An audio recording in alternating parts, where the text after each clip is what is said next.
dans les conditions soit idéales, soit avec des perturbations comme la résistance de l'air, etc.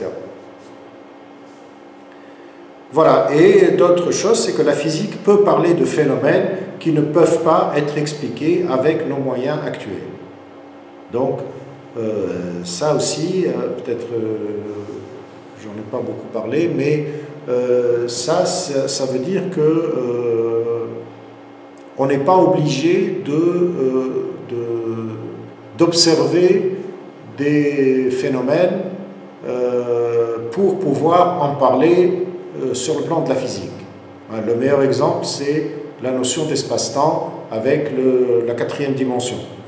Donc, je vous ai cité dans la partie 4 que dans notre univers, on ne vit qu'avec un univers de 3 dimensions. On ne sait pas comment peut-on concevoir un univers à 4 dimensions, mais avec la physique, on peut le concevoir, c'est-à-dire on peut le construire de manière théorique, mais on n'est pas obligé de le matérialiser par un élément ou par une expérience pratique. Donc voilà un peu les nuances du raisonnement physique, même si elle part à l'origine d'expériences pratiques réelles, elle peut, à travers les théories qu'elle édicte, elle peut arriver à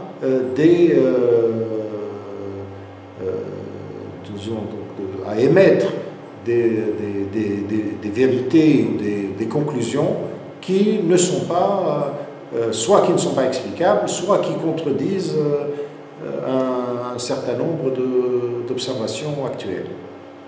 Peut-être qu'un autre jour, je pourrais vous parler de la géométrie non euclidienne.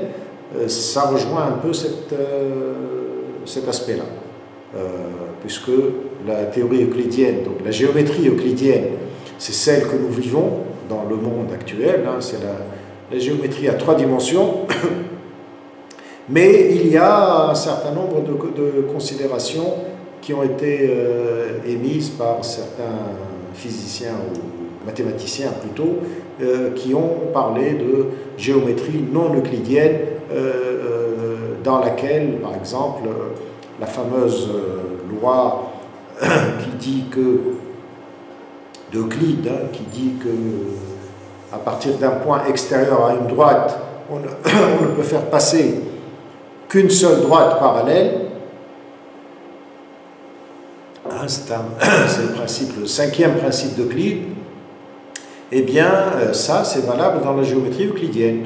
Et il y a d'autres géométries, comme la géométrie hyperbolique, où ce principe-là n'est pas applicable. Alors, un autre jour, on pourra en parler.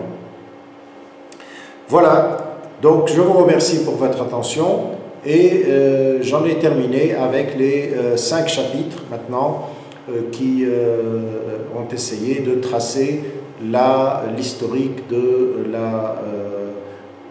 des phénomènes naturels basés principalement sur l'explication de la chute des corps, des phénomènes de rotation des planètes,